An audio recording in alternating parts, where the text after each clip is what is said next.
Hi, this is Amanda J. Cain, and this is how I create. Welcome to This Is How We Create, a show that digs deeper into the creative life of contemporary artists of color. Discover what feeds their creativity and how they found or are finding their artistic voice.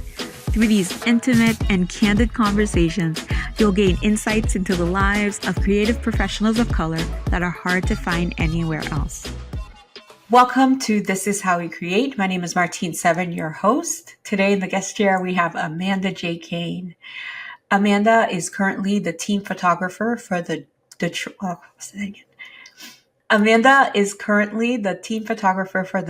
Pistons. She is a distinguished professional photographer and curator based in Detroit, Michigan. With a rich background in music, higher education, sports, and photojournalism, Amanda brings a unique perspective to her craft. She made history as NHL's first Black female team photographer and worked extensively with the NBA. Her diverse portfolio reflects her passion for cultural awareness and representation, capturing impactful moments with precision and creativity. Amanda, we are so pleased to have you on the podcast. Welcome. Thank you. Thank you for having me. So, Amanda, you grew up in Detroit, and this is a full circle moment where you grew up in Detroit, you left, you lived in 8 different states. You've been all over the place, but now you're back. I'd love for you to chat with us a little bit about growing up and about your childhood in Detroit and any early exposures that you had to art or creativity. Well, I would say art was everything. Between art and sports was everything in grade school. I loved art classes. I loved even through high school. I loved art classes. I wasn't introduced into like the computer side of things until college.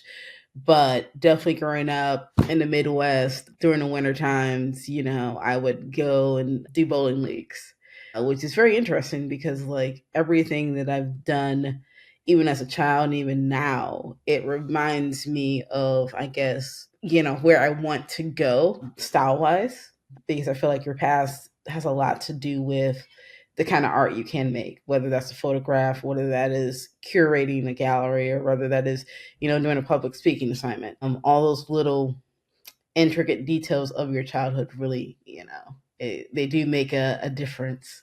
And so being back here for what is it, 5 months now, I get to drive by some of the places that I used to hang out. And it is so, I guess, reflective to think about me as a child and remembering, the photos that my mom has at our childhood or at my childhood home. It's been great. And so that's why I say art's been in me since I was a child. Both me and my sister have an artistic side of us. My dad worked for GM. He does a little bit of engineering. So there's a little bit of art there as well. Calculated, but I just think we've both leaned into art. So, and I would say that sports and music seems to be the thread that runs through your career. And I remember reading about how though you're not a fan of baseball, your earliest memories have been sitting with your dad and watching baseball. Is that right? yeah, that's funny. Yeah, in the summer times, what was I, 5, 4 or 5, and we used to play like just in the living room, and baseball used to be on TV. My grandfather, both sides, actually liked baseball as well. It's not that I don't like baseball; it's just a very long game, and sometimes like it's like, well, what are you doing? A lot of people drink and I'm just not a beer drinker like that. So it's a little bit boring to me. I don't know. But it's a great sport. Like I know a lot of people that capture it and their images are amazing and impactful. It's just not something that I've looked at, and can't say never because you never know where life will take you. And so, hey, if there's a baseball story out there, that needs to be covered and people see that, like they like my work and my style, like I'm game for it. It's just something that I've never said, hey, I'm going to go cover a baseball. So you ended up becoming a graphic designer. Can you tell us the story of how that happened? Wow. Easiest way to tell that story is that I was in college, and not to say that I was a bad student, but I don't think necessarily school is for everybody. And luckily, parents have a way of being like, hey, you're going to go to school, you're going to get a degree. And that's simply in my mind how I approached it. Did I want to go and be great? Absolutely. But I think first of all, you need to find your lane. And so I started off wanting to cover sports studies.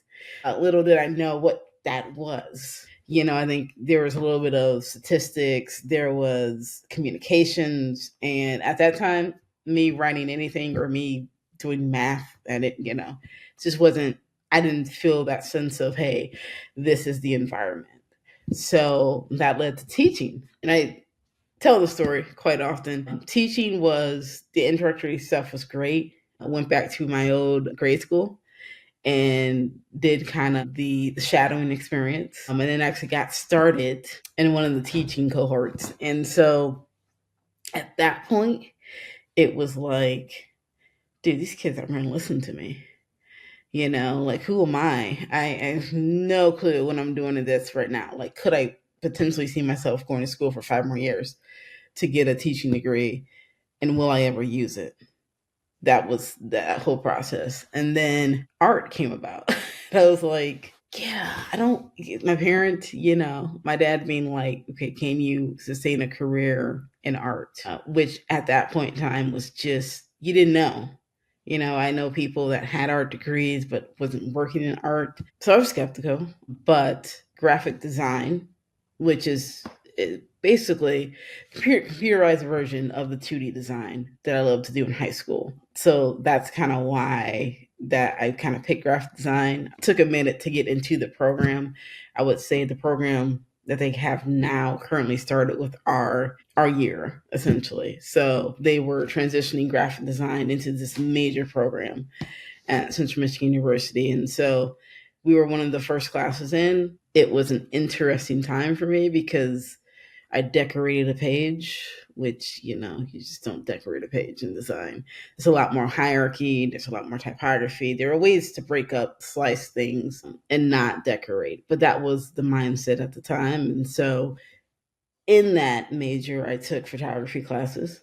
I had fun with film classes. I didn't really have fun with manipulation classes, but it was there. It was a way to, this is how you do digital art, or this is how this was going to be the future of photography, which, as we can see, it's kind of going that way. But yeah, I mean, I just remember wanting, the degree and wanting to work for Nike and Adidas and all those companies, not knowing, I guess, the intricacies of what goes into the job. So really that was how I got into design. And yeah, it's kind of fun. There's a lot of things now that I can sit back and look back on, and actually it's kind of fascinating that, I still think about those moments and how do I implement design into what I do now. So I think all those things are still there.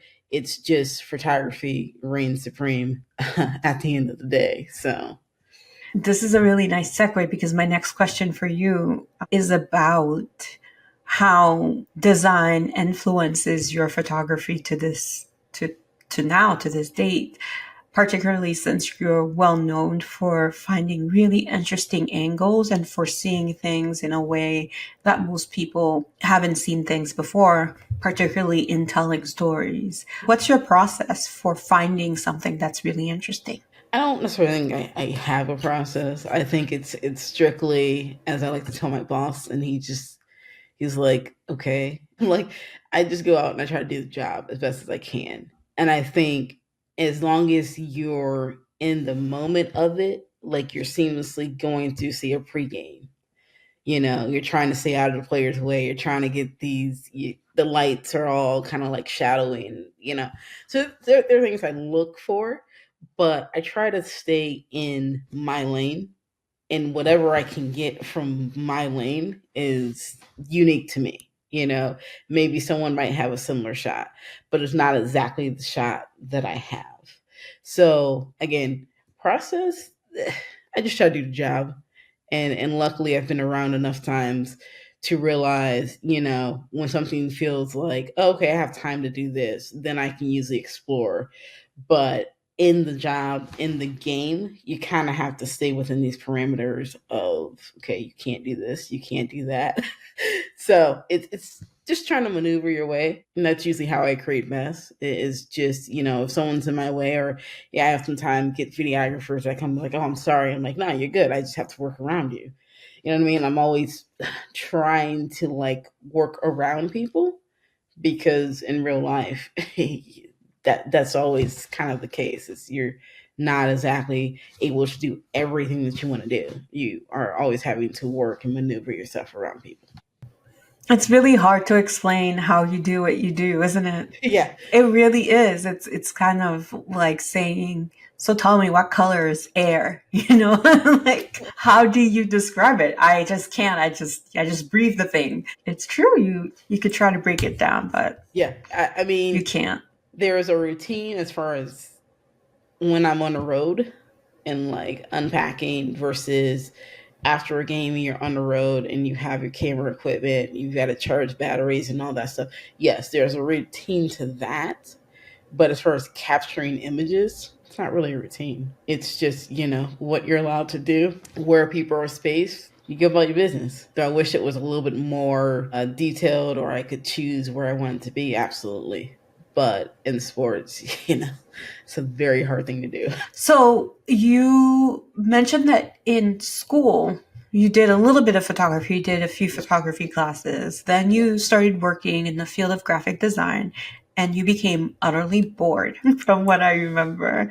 And so Yep. you were looking for something else, right? Something to where you could be creative, and you used some savings and purchased your first kit and just started traveling and started photographing whatever it is. Can you tell us about those early days? What were you photographing, and did you have an inkling of on what you wanted to do with your life as you were balancing a job that wasn't so interesting Yep. and a hobby? No, I did not have an inkling to what I was trying to do. I think there was a lot of photographing of myself back in the day. I think there's a lot of photographing of church. It was whatever I can do to get experience, really, or trying to put myself out there as a photographer, because I think a lot of people, or especially early in those days, graphic design was that was what I did. Photography was like, yeah, but she's really good at photography. And I think to some aspects, people didn't want to tell me that I was really good at photography, because they're like, you're in a job, and you're like, well, how am I going to survive without this job? So maybe I'm thankful for people not blatantly saying that, but it was just, I would do typesetting, copywriting, whatever type of assignments at work.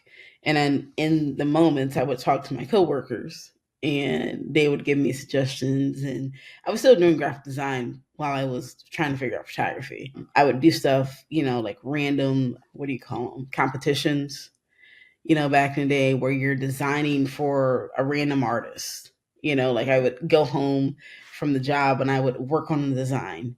And then I would pull out a camera and, try to figure out something else. It was all like whatever I could do to kind of find that creativeness, I was going to do, regardless of money or anything like that. I just kind of just went. It wasn't anything. During those days, what were you using as your source of inspiration? How were you sharpening your eye? Source of inspiration. There was a thing called Flickr back in the day. I think it's still around. It is obviously still around, but similar to what Instagram is nowadays, not on the influencer level, but we had a community. I knew an artist up in Toronto. I knew some people in Boston. I knew some people in Miami. Like it was this huge community. And even here, every time I would come home, we would meet up and do street photography. It's just kind of a way to kind of be like, hang out, talk shop. And honestly, at that point in time, I was nowhere near where I'm at now, simply because those people, man, from that, they took it seriously and they knew what they wanted. They had a direction, clear cut direction. And maybe photography was a hobby at one point, but it became serious. And those people that I knew back then have gone on to do amazing things. My journey just took like I'm here, I'm there, now I'm here, which I'm thankful for because sometimes your path is not linear. So, yeah. I love that. Sometimes your path is about not limiting yourself. So tell me about when you actually took the leap from, because I think you freelanced a little bit, right? And then you applied for a staff position. Let's see how best to describe this. So I moved to Houston and on a whim, so essentially, me and a friend, we took a road trip to Austin, Texas, and nothing was happening in Massachusetts for me. And so when we went to Texas and I saw how big it was, I guess, the life, the culture, I was like, okay, like this provides me, more possibilities to hopefully do photography. Again, didn't have any direction. My cousin lived down there and I stayed with him for the first 4 months. So again, it was like pack up all my stuff, move it down there, try to find ways into, some gigs. And luckily I found ways into gigs and just went from there, both music and sports and events and a job that at the time really didn't pay anything, but it was a full-time job in photography, what I thought was photography. Photojournalism is a different realm of photography. I'll explain it like that. It is very much details. You got to know about the details, the story, the person that you're photographing. You know what I mean? Like you've got to kind of tell that story in a written form. And at that point, written form was not it's not my strength. I was more about I need to take photos. You know what I mean? I didn't know there was this whole other side to like captioning and all this. It just wasn't me at the time. I just wanted to take photos, pretty photos, go home and edit and keep it moving. But luckily that is not how I stayed in that brain space. But that's really what I wanted to do at the beginning of my career, was just photograph, edit, keep it moving. Nothing about tagging or captioning. So So that wasn't a great fit for you. I mean, most people would say it was and it wasn't. I think because a lot of things have slowed down for me, kind of working on a personal project that is a lot of the projects I work on are heavy written based, which is weird, right? Because from a girl that didn't like to write or thought she couldn't write, a lot of them are just, they're written based into photos. So it wasn't the right genre for me then. You were a staff photographer at the York Dispatch. You worked as a university photographer at Eastern Kentucky University. You worked at Purdue University. You worked at iFit. Then you went off to the Sharks and then more. There's so much that you did. Yep. But currently, you are working with the Pistons. Can you tell us about what you do on a daily basis in that position? This position is as it sounds. I think it's one of the first that I've had. Is basically road and home games you are at, unless you need a break. I've only taken a break 5 times this season, so I think I've shot in 49 out of 54, something like that, games.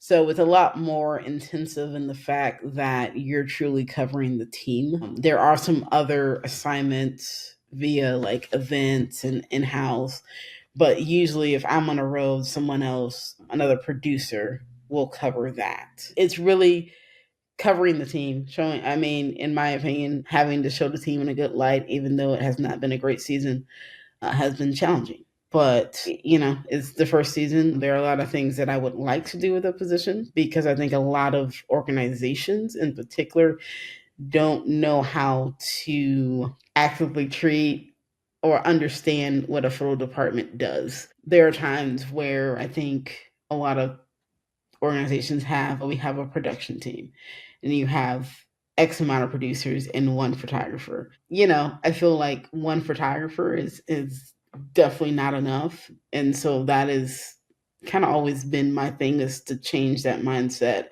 of how organizations utilize photography. There's a lot more ways that we can show, say, head coaches or GMs what we do.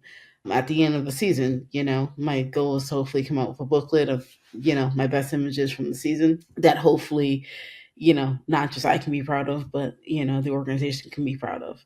So it's really just following the team and just kind of showcasing game after game, the moments in between, and whatever I can usually get. That sounds really tough because you are embedded in an organization, and so you have to, in so many ways, work within the Yep. bounds that have been set for you Yep. and create with the voice of that organization. Yep. And you've had to do that in previous experiences as well, whether it was at Purdue or even with iFit. I remember hearing with your experience with iFit, you weren't allowed to take behind the scenes photography. Correct. So let's think a little bit. If the Pistons were to allow you to recreate or redefine what the photo department does with the brilliance of Amanda J. Cain, in the way that you see the world and the way that you tell stories, how would you want to kind of redefine storytelling for that organization without necessarily having to be bound by the constraints of, I mean, certainly you would have to tell with the DNA of the Pistons in mind. Yep. But Yep. if you were to given more free reign to create something a little bit different to tell the full story, have you thought about how you would want to do that? Well, number one, it starts off with just not having one photographer or one full time photographer. I'll say it like that. I think nowadays content creation is a thing. You have content creators, right? Can I shoot video? Absolutely. Do I like to shoot video? Not really. But I understand the need for content creation and for more people to want to do both photo and video. I'll just start by saying that. But I think the my vision for it is digital asset management is huge, and not a lot of teams have all their stuff together. You know what I mean? It's, there may be something over here, there may be something over there.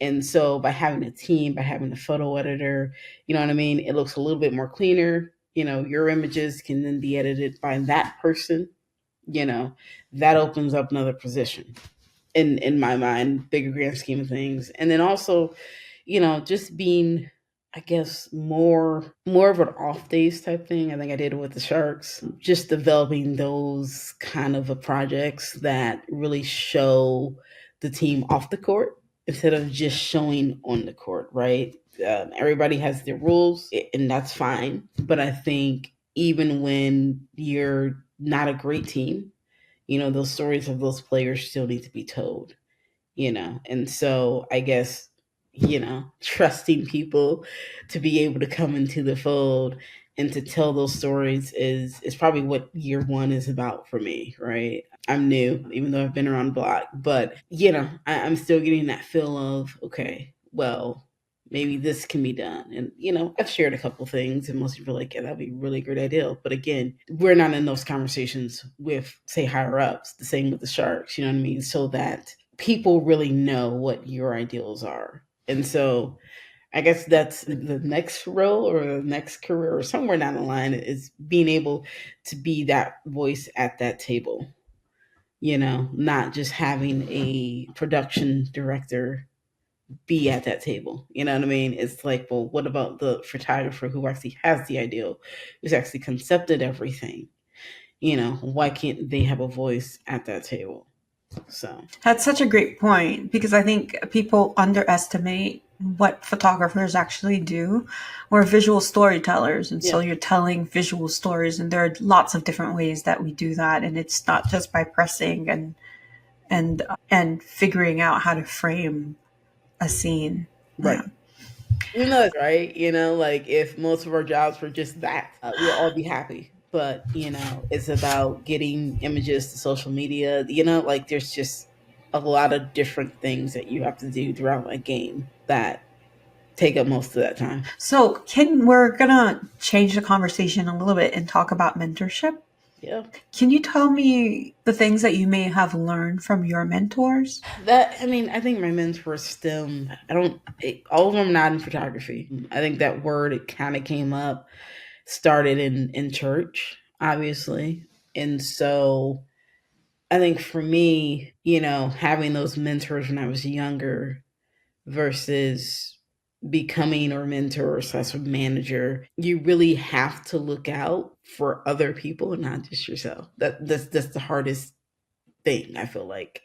Because once you're like, if you're just doing your job and you're in the moment, you know what I mean? You're just working for you, right? If I'm in a management role or mentoring, I actually, I want to give them the leeway to succeed as well as fail, because sometimes that has to happen, right? And at times it's hard. It's like, she's probably not ready for this, but I'm going to give it to her anyway, and we'll see how she does. But yeah, I mean, I think it's come full circle because obviously, there are things my mentors told me that I did not do, and it was a very fun experience. And so watching it, I'm just like, yeah, I remember that bumping your head and kind of having to get your bearings back and figure it all out. But I think mentorship to me right now is it's more about setting the next set of creatives up. Maybe they do fail a couple times, but about telling them, hey, this is what you learn in college is sometimes awesome, but doesn't really reflect on the real world experience. This is what you need to start off with, or these would be a few good tips to start off with in the real world. Just about giving them the heads up, because not everybody's going to be nice. There are people that are going to hate on you because of your status. It is what it is. But, just continuing to put your head down and do the work, has been, I guess, my advice to them. So, other than putting your head down and doing the work, which is the one piece of advice I think a lot of people forget, right? They get lost in comparing themselves to others. Yeah. Yep. They get lost in doubt. Do you find that that's the most frequent advice that you give, or are there some others that you, or not necessarily advice, but are there other ways that you guide them? Number one would be you, be yourself, because I think that's a hard thing to do, because especially with influencer statuses nowadays, people are looking up to folks and wanting to be like them. And sometimes that works for some people. I'm not going to sit here and say it doesn't, but a lot of times what you get is the person that you don't even know anymore. So, being able to be authentic is also a big one to me. Like, just searching or seeking authenticity is my biggest thing, because not trying to be fake. I wouldn't want them to be fake, you know what I mean? Like, tell it how you see it. Sometimes it may have to be a mild approach to that. You know what I mean? There are other ways to say that, but being truthful and honest is probably up there as well. So I think the grand scheme of things, being authentic kind of encompasses everything that I try to tell them. Gosh, I can just think about the young Amanda, right? When you were trying to figure out what you were going to do with your life way back when. Can you imagine having you Well, going back to guide you? that is, I mean, not that I wasn't great at what I did, but like a lot of it was like the little things that I didn't know, or the things that over time you're like, oh, that makes sense now. Because I just wanted to shoot photographs and that was it. Like, it was, yeah, that was what I thought photography was. And it's certainly not that. So, All right, as we wrap up the show, I would love to talk a little bit about any routines or habits that you've picked up along the way throughout your career that you've been able to credit for your achievements and sustained success. habits. I guess putting my head down and just working and doing the work. To be very honest with you, because again, and I have tried to compare myself to others, or you know what I mean, because that always happens early to mid of your career. Trying to be like, well, I wouldn't be like this, instead of just finding your true voice and just doing the things that you do the way you do them. Habit. Trying to make sure I always say hi to other photographers. Another thing. I mean, it seems so small, right? But I feel like the more that you're ingrained in the work that you do, hopefully the more people respect you. I'm not going to say they absolutely respect you, because come on, it's some people are just out there to make the money be that person, be the influencer. But, you know, just being courteous to folks. And sometimes, you know, you will have an argument or two, and that's just that, you know, that's kind of real world. It's kind of life. But yeah, just doing the work, understanding that I am certainly not the best photographer. That has been a big one for me actually, because there's a lot of us in this world, and a lot of us do some awesome work and are really good at our craft. And so I think for someone to say there's not enough room, especially for Black women photographers or for women in general, there's enough work to go around. And that's the biggest thing for me. I'm not gonna sit here and be like, I'm the only person that can do this. No, there are lots of people that can do this, and hopefully, you know, there are some youngsters that are really out there hungry enough to take over these shoes and to just respect the hell out of the industry, you know. So I think the habits full circle would be just being mindful of, you know, everywhere that you're at, arenas, on the bus, you know what I mean? Just talking to folks, but also just minding your own business at times. Is it reading the room?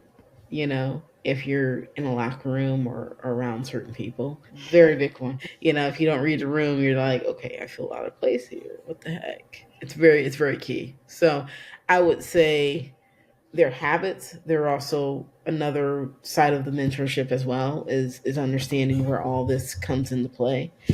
So yeah, that would, yeah, that would be most of the habits. It also sounds like be nice, be kind, and mind your business. I mean, Because it sounds like, you know, what you said about, yeah, you might not be the best photographer, but I don't know if that's the point. I think the point is that people will want to work specifically with you, Amanda, right? yeah, I think we underestimate that sometimes, that people will want us and what we can do. I also think there are people out there that think they're the best of the best, and I want to sit here and say I don't think anybody is the best of the best. You know what I mean? We're all working and striving to get to a certain level, right? So we're all having to reinvent ourselves at some point in time. So I think being the best you can be is a better way to put that. You know what I mean? Yeah, maybe I am the shit at times, but not all the time. So that's so. That makes a lot of sense. If I am ever heading to Chicago and you're not on a plane somewhere to go, maybe it's off season. Where are you located? I'm in Chicago. I'm sorry. I meant to say Detroit. If I'm ever on my way to Detroit, because sometimes we head that way. I love going to Detroit. I'll reach out, and hopefully you're not elsewhere. Yeah, it's actually quite funny you say that. It's on a back to back, so it's a tight schedule, but we're actually in Chicago next Monday, which is very. Yeah, I was just like, oh yeah, we're there next Monday. So, yeah. But you probably are like, you're in and out, right? Yes, unfortunately, Yeah. that's usually how we're in New York Sunday. We play New York Monday, Friday Chicago, play Chicago Tuesday. So, yeah, it's crazy. I mean, you must get so tired. How do you keep your energy up? Well, if you ask my partner, she'll be like, yeah, she sleeps all the time. I do, because there is no other way to, I guess, find energy besides sleeping. I know there are lots of people that have like energy drinks and stuff like that. I wish I was that young again to do all that, but that does not help you one bit. Like at some point you just need to shut down, go to sleep. Sometimes you have to wake up earlier than expected. It is what it is.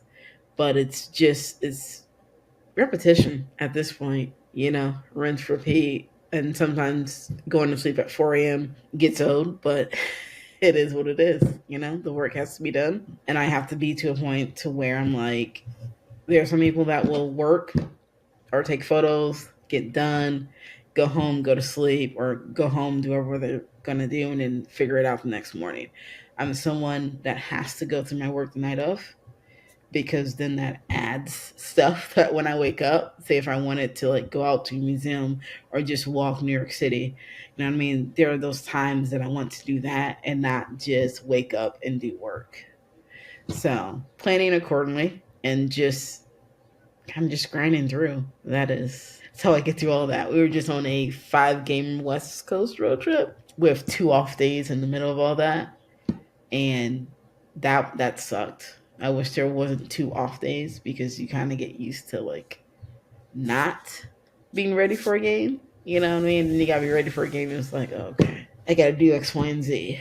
You know, two What's off the days. X, Y, and Z you have to do to So get ready for the game? one, arrival photos are team photographers' duties. So game may be at 7:30, but that first bus may leave at 3:45.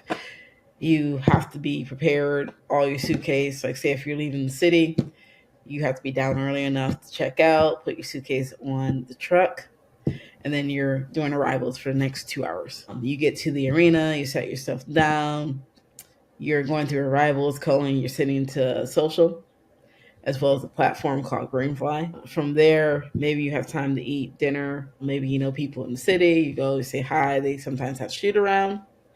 Just depends what social needs. So sometimes we're capturing shoot around, or sometimes just eating dinner and just waiting for the game to start. And then about 30 minutes prior, they come out, and that literally begins the game for me. You know, you're out there until the game ends, essentially.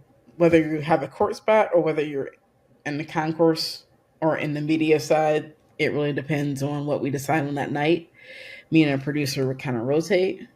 So sometimes, most of the times, I'll have first and fourth quarter. Second and third, I either find a spot on a concourse or in a tunnel, or if I see something on a bench, that's usually what I'll photograph. But every night is different. So you just, I mean, some arenas are very difficult as to where you can go, like Clippers versus Lakers. I actually thought Lakers were going to be somewhat more difficult. Clippers were actually more difficult.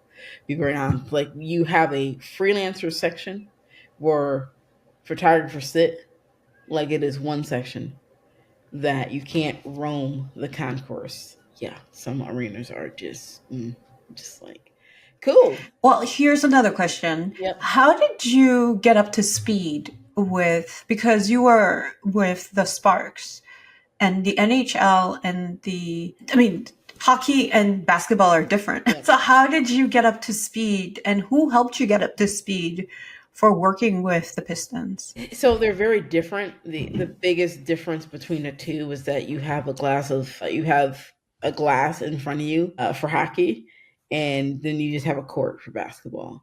So like you can't get up close with the players in hockey unless you're in the locker room or unless you're on the bench for pregame. Whereas NBA players are right there. You know what I mean? Like I think it took me 10 games to get up to speed, and it was just a lot of again learning the repetition. Like having so what I basically did essentially was I just mimicked the NBA photographer for like the first couple of games because he seemed very cool. He is very cool. And I just kind of like followed what he did. And then sometimes players will do the same kind of routine. And so you just kind of watch for what they do. And that's probably the most difficult part of it is because every now and then they change it up and you're like, what are you doing? Like all of us would just like look at each other and be like, why did they do it over there? They usually do it right here. So it's just a matter of getting what you can get. The huddles not great at it yet, simply because they go tighter than most teams would. But man, I'm gonna get it at some point. It's just just gotta. It's when I do it, I'll probably be like, okay, well what took me so to do that? But it's just the challenge of it. You know what I mean? Getting underneath before they walk away from the huddle. There's a challenge to it. But yeah, having the right ISO and settings when the lights are off and then they come on, it's it's a challenge. You're like, okay, well that did not work that time. But for me, it's more about staying present and realizing that I'm not going to get every moment because you just can't. You know what I mean? Like you're going to get what you can get, and then you're going to go to the next game and get something completely different. And that's just how that goes. Were you always so easy with knowing that's just how it is? No, me neither. Me neither. No. Because I think I like for a long time, especially with lifestyle, I would be on set and I would, I had the shot list and you go through and you do all the things with the shot list and then you do what you want to do. Yep. And then that night I'm washing dishes or I'm putting my equipment away and then it occurs to me that I should have done this or I should have done that. And Yep. I'm like, why didn't I? And then now I know that I just need to let it go, right? Because it's like it happens each time. But Yep. each time in the beginning, I would be so. It was like a funeral. Each shoot was like being attending a funeral. I would be so depressed because I realized all of the things that I could have done. But now I'm like, it is what it is. It happened. You can't keep reliving what you could have done.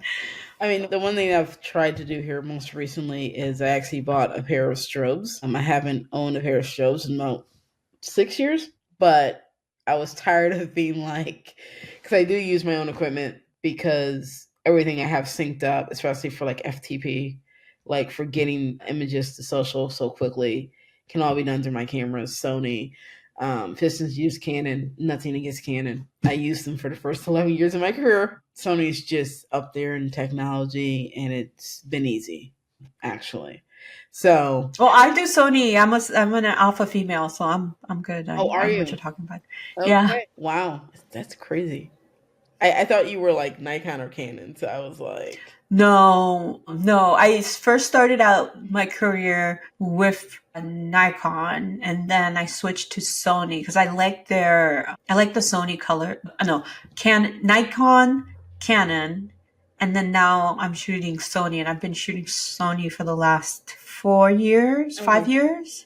And I don't think I could go back to another format just because it's so amazing. I mean, I shot Fuji. Some jobs have required that I shoot Fuji. how'd you like that? It's beautiful. It's beautiful. The final product is really beautiful, but they're so heavy. I forget which one I used, but it was a medium format, and Oh, it's wow. completely different with a medium format. And the one rule I have for myself is that I cannot carry equipment on my body because I still have issues with my shoulder from carrying equipment, and Wow. I have to go to physical therapy, so switching from Canon to Sony just made that a lot easier. And then having to shoot with a medium format, I couldn't even tell you which Fuji body I used. I just know that it was heavy and big, but Wow. quite beautiful. It might be good for you to play with it I if mean, you ever. I know they have a new X100 V1 coming out. I think it's gonna be tomorrow is when they announce that. But as I was saying with the Sony strobes and lighting, the the one thing that I'm always like, I wish I had this and I wish I had that. So I finally just went out and bought it because at some point, as I like to tell most people, I took my own advice. Have your own set of things because you never know. It's quite funny. Like someone else just like me, like, yeah, I took your advice and I went out and bought my own equipment. And I'm just like, and I was like, yeah, I took my own advice too and bought some lights, and it's been a lifesaver. So it's been great. So, Amanda, what's next for you? I know you said that you're working on several personal projects. I'd love for you to share with us what else is going Um, on with you. so the one personal project that I've actually just started is around shoes. I won't go into much details because it's still being like written and trying to develop concepts and ideas. But I've never going back to childhood. Never. Parents never bought Air Force Ones or Jordans or anything like that. So, being in the NBA currently, being around the culture, you're like, and everybody has the next best, greatest shoe on. You're like, okay, maybe I need to stop wearing my boots and start wearing some actual like gym shoes, Nikes and X, Y, and Z. So I've developed a small collection here, and I'm just telling basically about walking, what it's like to walk in my shoes, and what I think about the shoes. And it's not crazy extravagant like some sneakerheads out there, but it's about the other side of another story for me to tell that people can, maybe like or dislike or however they want to take it, But mainly for me, it's about challenging myself with a product, which product photography has not really been a thing that I've shot. So just developing more skills and doing that in a personal project. That sounds like a lot of fun. I can't wait to see it. Yeah, I have a Pinterest board that I started at the Sharks. And so every so often I go and I kind of make these boards and I'm like, why can't I just do this with my own photography? So Yeah. it kind of started from that. Might be a great promo or a great book. Yeah, there's a lot of those ideas Yeah. with my work. Yeah, it's like, okay, will people really buy this? Or, there's this thought of like, if I put out a product, first it has to be for me, right? Because if I'm not happy with it, how am I going to expect people to buy it? So I think, just kind of reflecting on doing the work, making the book, and then being like, yeah, I'm ready to share this is kind of the thought process. Yeah. You can make them pre-order. There are I enough mean, pre-orders. Maybe people will buy. Who knows? so product, or I'll say this. When I first started, landscapes were not a thing. I was like, why would you take a photo of an image without people? Because I was always gravitated by people and images. Middle of my career to now, I love landscapes because it's a clean. You can almost make it dreamy, depending on where you're at. You know what I mean? You can actually see this peaceful scene, and it doesn't have to have a person in it, but it's just same thing with product. I always thought it was boring, to be very honest with you. You're sitting in the lab, you're cleaning off certain aspects. I got to, I guess, shadow a food photographer, and I'm like, holy crap. Like the amount of like care that goes into, setting up a plate, making sure there are no spots, what I mean, making sure it looks hot and ready to eat. It's a lot of like stuff like that. And now I'm like, yeah, I think I'm ready to do that. I'm ready to like actually like take the time and make the time to like work on these skills because it's unique, like the people sometimes you just get over people. You're like, how many different angles can I shoot a street scene? Sometimes with the lights and the cars and the stop signs, like sometimes that's enough. So it's just about finding, the authentic things that I like to do. I think is Yeah. the most thing about this year. Yeah. I was talking with another artist and I asked her when does she know when she's done with because she's a visual artist and she works with fiber. And I said, when do you know when you're done, particularly when a project will take you about a year and a half? And she says, sometimes I'll just walk into my studio and I'll say, I'm done. This is done. And then I was like, oh, okay. But it's a little different when Yeah. when you're on, let's say for you, right? You're photographing a game and you're looking for angles and you're looking for angles and you're like, or even like what you were in an interview we're talking about iFit, and after a while I think you mentioned, what else is there? There's nothing else to photograph. I've done it all. Exactly. Exactly. But you can't say I'm bored. I You mean, can't say I'm done. You have to continue in some ways. in some ways, I think you can say I'm bored, and then from saying I'm bored, you sometimes your mind goes elsewhere. That changes your trajectory. So maybe that is my word to be like, okay, got it. You just be sitting staring at something. You're like, what if I did that? Or what if I got a piece of glass and I shot through a piece of glass? You know what I mean? Like, so sometimes the honesty of saying that I'm bored actually makes you kind of think creatively again to get you going again. So maybe that's just it for me. I'm not really sure, but yeah, there's a lot of things. There's too many things that, like, when I'm driving or when I'm on the road, like, I see and I'm just like, how can I make something that is me, but looks similar to that? You know what I mean? Like, you're not trying to, like, be like, oh, I want something just like that. I'm going to, kind of do exactly what that artist did. Like, it's got to be me. It's got to sing Amanda J. Cain. And so I'm often looking for that. Well, Amanda, I want to say that I'm so excited for this book or whatever it is that you come up with next, and I will pre-order if that is an option. Thank you so much for coming on the show. Thank you so much for having me.